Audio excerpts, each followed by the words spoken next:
అందరికీ నమస్కారం అండి.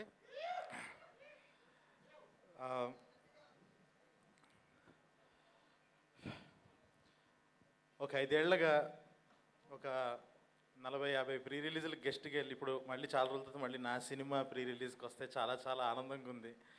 5 years గ్యాప్ తర్వాత. ఫస్ట్ ఆఫ్ ఆల్ ఇన్నిసార్లు ఇప్పుడు మాట్లాడినా కూడా తడపడలే. ఇప్పుడు చాలా ఎమోషన్స్ తన్నుకొచ్చేస్తున్నాయి. చాలా విషయాలు చెప్పాలి. ఫస్ట్ ఒక 81 days కష్టపడి ఈ సినిమా ఫినిషెస్ అంటే లాస్ట్ ఇయర్ మార్చి నుంచి రాసుకొని దీని మొత్తాన్ని ఒక సెట్ మీదకి తీసుకురావడానికి 1 సంవత్సరం టైం పట్టింది. చాలా చాలా రైటింగ్ టైము, ప్రీ ప్రొడక్షన్ ఇదంతా జరిగి దాని తర్వాత ఫిబ్రవరి నుంచి షూట్ స్టార్ట్ చేసి ఒక 9 నెలలు ఎక్కడ ఆగకుండా షెడ్యూల్ చేయటం, ఫుటేజ్ చూసుకోవటం, ఇంకా ఇంకా ఇంకా సినిమాని చెక్కుతూ అలాగా ఒక 81 రోజులు చేసాము. ఒక 300 days స్పాన్లో ఒక 80 days వర్క్ చేసాము. చేసి ఫైనల్గా తీసుకొచ్చాము. కానీ ఏంటనంటే December 12th మంచి డేట్ అని అనుకొని అన్నాము. నిన్న ఒక ఇన్సిడెంట్ జరిగింది.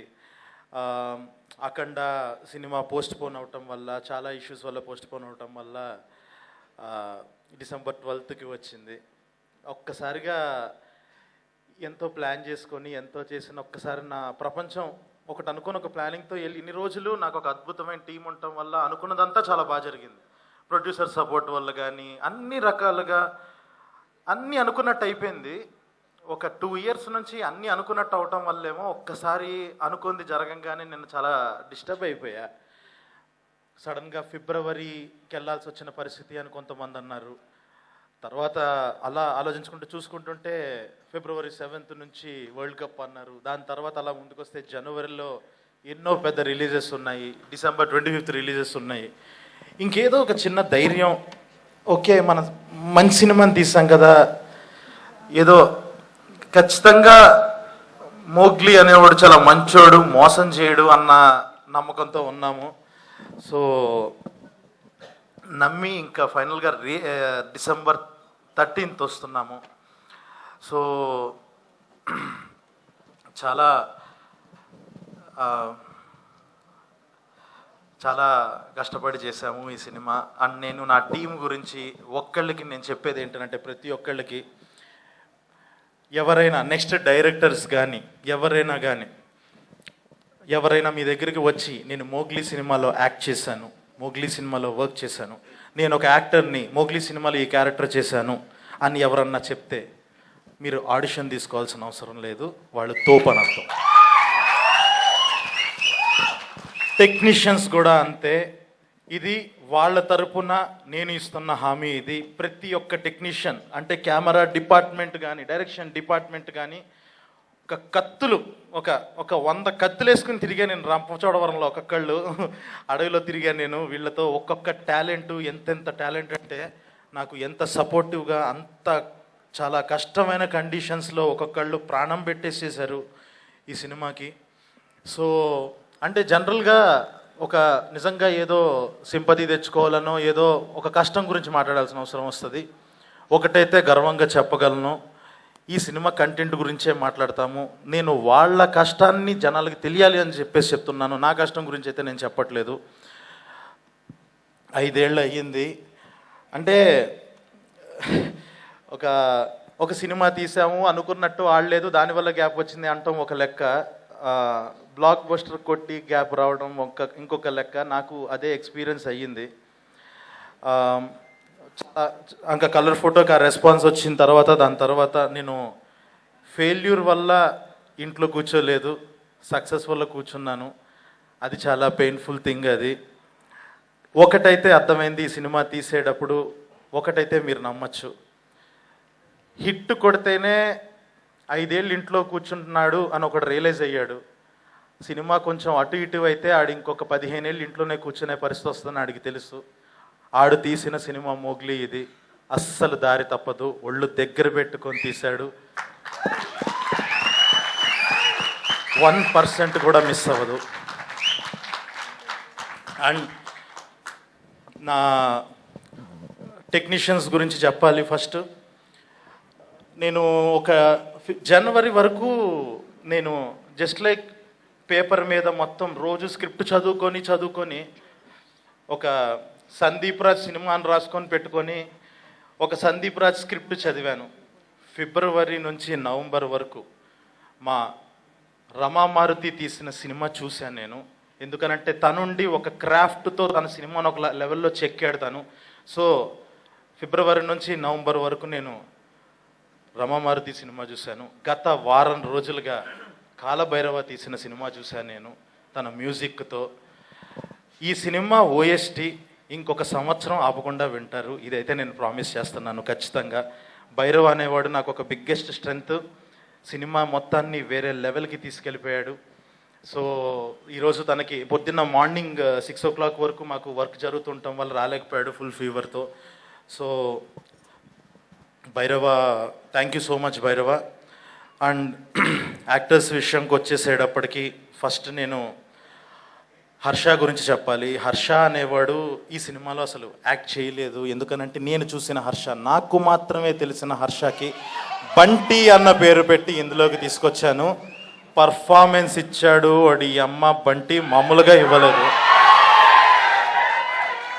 అంటే వాడేదో ఇలా వచ్చి జోకులు వేసేసి మాట్లాడతాడు కానీ చాలా పెద్ద మోసగాడాడు. అదంతా అబద్ధం. వాళ్ళలో ఒక డెప్త్ ఉంది.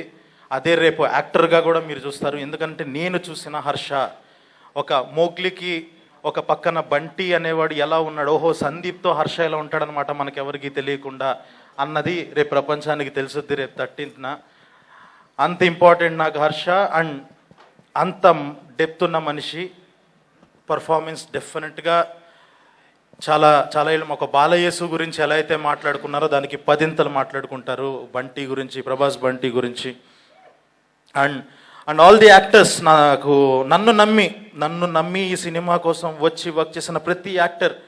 అంటే జస్ట్ లైక్ నేను అందరినీ ఒక మెసేజ్తో, ఎవరిని ఒక కాస్టింగ్ డైరెక్టర్ ద్వారానో ఒక మేనేజర్ ద్వారానో ఎవరిని కాంటాక్ట్ అవ్వలేదు. నేనే వాళ్ళని రిక్వెస్ట్ చేసి చాలా మంచి క్యారెక్టర్ అంటే మీరు రాశారంటే ఖచ్చితంగా బాగుంటుంది అని నమ్మి చేసిన ప్రతి ఒక్క యాక్టర్. విశాల్, లవ్ యూ, చాలా బాగా చేశారు విశాల్. అండ్ హిమ, శ్రావ్య, పవన్, అలెక్స్, మొత్తం వర తర్వాత మాట్లాడతా వర గురించి. సో ఇలా ప్రతి ఒక్కళ్ళు అందరూ నమ్మి వచ్చి చాలా ది బెస్ట్ పర్ఫార్మెన్సెస్ ఇచ్చారు. వాళ్ళందరికీ thank you so much. And Sakshi, ఈ సినిమాలో నాకు సినిమా జర్నీ అయిపోయిన టైంకి నాకు ప్రతి ఒక్కరిని ఒక డైరెక్ట్ చేసిన ఫీల్ ఉంది, కానీ ఒక్క అమ్మాయినే డైరెక్ట్ చేసినట్టు అసలు అనిపించట్లేదు. ఎందుకనంటే ఏ రోజు ఒక టేక్ కన్నా ఎక్కువ ఎక్స్ట్రా తీసుకోలేదు. అండ్ డెఫ్ అండ్ మ్యూట్ క్యారెక్టర్లో ఒకరోజు ఇంకా మాకు మైండ్ పోయిన విషయం ఏంటంటే డెఫ్ అండ్ మ్యూట్గా యాక్ట్ చేయొచ్చు, అదంతా ఒక లెవెల్. ఒకరోజు లిటరల్లీ ఒక సీన్లో తన పక్కన ఒక పెద్ద క్రాకర్ బ్లాస్ట్ అవ్వాలి. ఆ బ్లాస్ట్ అయ్యేటప్పుడు ఇలా రియాక్ట్ అవ్వటం మన హ్యూమన్ మెంటాలిటీ అది.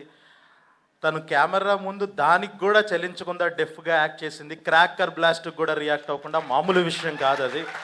Fantastic performer. ఒక స్టార్ హీరోయిన్ని చూడబోతున్నారు. వితిన్ 5 to 10 yearsలో you're going to see a star.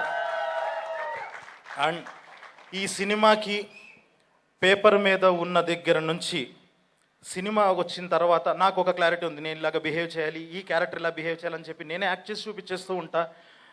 కానీ ఒక నోలన్ అనే క్యారెక్టరు చాలా ఫేవరెట్గా, అంటే ఈ సినిమా మిగతా సినిమాల నుంచి ఎలా అవుతుంది అని అంటే ఒక నోలన్ అనే క్యారెక్టర్ ద్వారా అని నమ్మా.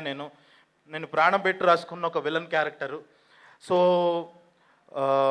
అలా వెతుకుతూ ఉంటే అప్పుడు సడన్గా ఇంకా నిజంగా సరోజ్ గారు ఎప్పుడైతే ఈ ప్రాజెక్ట్లోకి దిగారో, రిక్వెస్ట్ చేసి మీరు చేయాలి దిగారో, ఆయన వచ్చి పర్ఫార్మెన్స్ చేయడం స్టార్ట్ చేశాక అర్థమైంది ఇది విలన్ కాదు, యాంటీ హీరో. నిజంగానే 3వ రోజుకి 4వ రోజుకి నాకు అర్థమైపోయిన విషయం ఏంటి అని అంటే, కొన్ని రోజులకి ఇంకా నేను చేసి చూపించడం ఆపేశాను. ఆయన ఏదన్నా ఎడిషన్స్ ఇస్తుంటే ఓకే నోలన్ అనేవాడు ఇలాగే బిహేవ్ చేస్తాడేమో, ఓకే ఈయనే కరెక్ట్ అన్న లెవెల్లో ఆయన్ని నమ్మేశాను. అంతే లెవెల్ ఆఫ్ పర్ఫార్మెన్స్ ఇచ్చేశారు. ఒక్కటి ఆయన క్యారెక్టర్ వచ్చిన తర్వాత ఇంటర్వెల్లో దిగుతుంది ఆ క్యారెక్టర్. దిగిన తర్వాత మీకు ఒకటి చెప్తున్నాను. సెకండ్ హాఫ్ స్టార్ట్ అయిన దగ్గర నుంచి ఈయనకి ఇప్పుడు మనం ఒక టెక్నీషియన్స్గా యాక్టర్స్గా చాలామంది ఒక సెక్షన్ ఆఫ్ ఆడియన్స్కి తెలుసుంటాం, తెలియని వాళ్ళు కొంతమంది ఉంటారు. ఆ తెలియని వాళ్ళ దగ్గరికి వెళ్ళి ఈయన పలానా ఇండస్ట్రీలో పెద్ద స్టార్ హీరో చూడు ఎలా ఉన్నారో అని అంటే ఖచ్చితంగా నమ్మేస్తారు. ఆ లెవెల్ ఆఫ్ ఆరా క్యారీ చేశారు ఆ క్యారెక్టర్తో. ఆయన అంత స్టార్ పర్ఫార్మెన్స్ ఇచ్చారు. థ్యాంక్ యూ సో మచ్ అండి, thank you so much. And finally ఎక్కడ మొదలుపెట్టానో అక్కడికి రావాలి ఫైనల్గా ఎండ్కి. నా Mowgli Roshan. So last year మార్చ్లో ఈ కథ రాసినప్పటి నుంచి, కథ డిస్కషన్ చేస్తున్నప్పటి నుంచి, నేను మారుతి కూర్చొని కథ రాస్తున్నంతసేపు, ఇద్దరం డిస్కస్ చేస్తున్నంతసేపు నా వైఫ్ మా చాందిని చెప్తుండేది ఇది రోషన్ కరెక్టు అని చెప్పేసి. తను నమ్మింది రోషన్. ఇంకా బబుల్గమ్ ఓటీటీలో వచ్చిన తర్వాత బబుల్గమ్ సినిమా చూసి అసలు తనే పర్ఫెక్టు, అసలు నువ్వు ఇంకొక ఆప్షన్కి వెళ్ళకు అని చెప్పేసి తనే పంపించింది నరేషన్కి. అప్పుడు వెళ్ళినప్పటి నుంచి తనతో ఒక జర్నీ స్టార్ట్ అయినప్పటి నుంచి ఒక మోగ్లీ అనే వర్డ్ అప్పటిదాకా ఊహించుకున్నాను, ఒక మోగ్లీని చూడటం మొదలుపెట్టాను. ఈ సినిమా మోగ్లీ అనే సినిమా మీకు ఎందుకు, అందరం జస్ట్ లైక్ 1 ఫిలిం 2 ఫిలిం వాళ్ళమే అయినా కూడా ఎందుకు మీకు ఇంత క్వాలిటీ కనిపిస్తుంది అని అంటే అది ప్రొడ్యూసర్స్ నమ్మకంతో పాటు ఎక్కడ 1% కూడా కాంప్రమైజ్ అవ్వకుండా కాలంలో దూకమంటే కాలంలో దూకేస్తూ గుర్రం ఎక్కేసే ఒక్క సినిమాలో ఐఎమ్ ప్రౌడ్ టు సే ఒక్క గ్రీన్ మ్యాట్ షాట్ కూడా ఉండదు. అంత కష్టపడి ఒరిజినల్ అడవుల్లో చేశాము అని అంటే అది కేవలం డే 1 నుంచి రోషన్ ఇచ్చిన సపోర్ట్ వల్లే. ఒక మురిక్కాలంలో ఒకటి చూసి దాని మీద ఒక 200 దోమలు ఉంటే డిఓపికేమో నాకు ఈ కాలమే కావాలి, నాకు ఇది బాగా నచ్చింది లైటింగ్ అంటాడు. దిగమంటే దిగుతాడు, పక్కకి వెళ్తాడు, దోమలు తోలుకుంటాడు, నీళ్ళల్లోకి దిగాడు, తలతో సహా తల మునిగిపోయేంత వరకు దిగి ఒక 10 సెకండ్స్ హోల్డ్ చేసి యాక్షన్ చెప్తే నీళ్ళల్లో వినపడదు, యాక్షన్ చెప్తే వినపడదు కాబట్టి నువ్వు నీళ్ళల్లోకి దిగి 10 సెకండ్స్ లెక్క పెట్టుకొని లేగు అని అంటే లేచాడు, మురిక్కల్లో తిరిగాడు, చెట్లెక్కాడు, పొట్లెక్కాడు, దూకాడు, ఇంకా ఇష్టం వచ్చినట్టు. అంటే మనం నో చెప్పకూడదేమో ఇలా డైరెక్టర్ అడిగినప్పుడు అన్నట్టు బిహేవ్ చేశాడు, ప్రాణం పెట్టేశాడు. నువ్వు పడిన దానికి ఖచ్చితంగా తిరిగి వచ్చేస్తా డార్లింగ్, ఖచ్చితంగా అస్సలు బాధపడకు, ఎక్కడ డౌట్ కూడా పడకు, కష్టం. ఒకటైతే ఫైనల్గా ఒకటి చెప్తున్నా మోగ్లీ గురించి. ఇందులో ఉన్న నాకు దొరికిన అదృష్టం, నాకున్న యాక్టర్స్ ఒకటి చెప్తున్నా గర్వంగా, 5 ఇయర్స్ తర్వాత మోగ్లీ సినిమా ఒక క్రేజీ మల్టీ స్టార్ లాగా మీకు కనిపిస్తుంది. అలాంటి యాక్టర్స్ దొరికారు నాకు. ఆ లెవెల్ మాస్ హీరోలను దింపుతున్నాం మేము రేపు 13వ తారీఖున.